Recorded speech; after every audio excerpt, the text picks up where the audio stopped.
Hi, I'm Erin Schneider, and welcome to ABC News at 5. Today's topic is touchy for some, but it brings up a valid question and conversation points.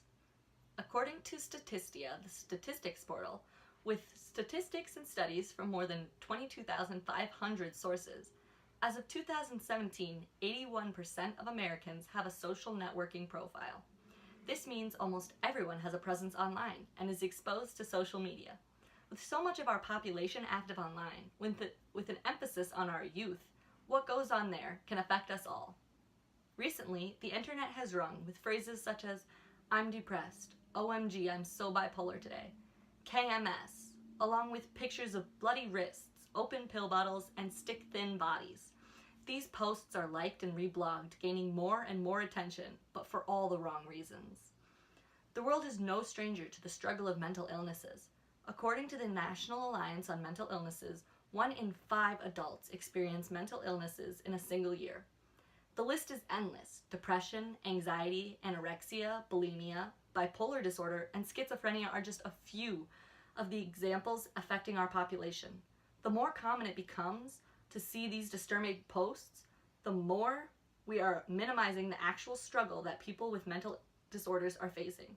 Phrases like, "Everyone is depressed, it's okay," and "Everyone has cut themselves before, you'll get over it," are giving users the idea that mental illnesses are regular, low-key things. A recent contributor to this growing problem is the release of the Netflix original 13 Reasons Why. Mental health experts warned Netflix of possible backlash before they released the show, but they argued it would simply help get the conversation on the tough topic rolling and help with awareness. But a study the days after its release revealed the shocking truth. John Ayers, who holds a PhD from San Diego University, backed by several other PhDs, looked into Google searches concerning suicide. They used Google Trends to monitor search terms related to suicide and found that they had risen nearly 20% in the 19 days following its release date. That's about 900,000 to 1 million more searches than usual.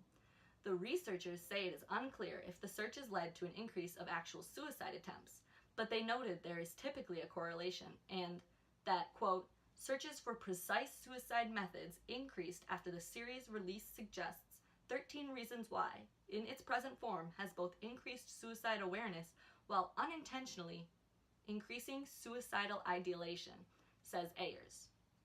This theory is unfortunately true for 2 families in California. 2 young girls, Bella and Priscilla, took their own lives. The family stated that the girls had both struggled with depression previously, but had recently been doing well. Both families learned their daughters had watched the show days prior to their suicides. After looking deeper into the show, Bella's father stated, "The more I looked into it, the more appalled I was." Her father was shocked by her suicide and says he believes the show created a, quote, "perception that there's no way out, there's no alternative." I believe Dr. Dan Redenberg with CNN says it best.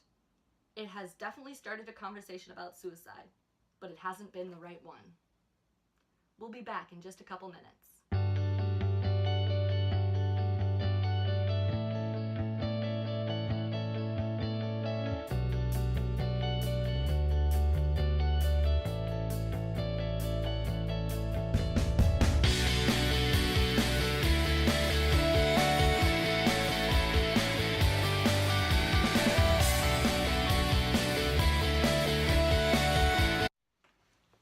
So what does suicide cost us? Besides the tragic loss of life, its price tag is anything but small.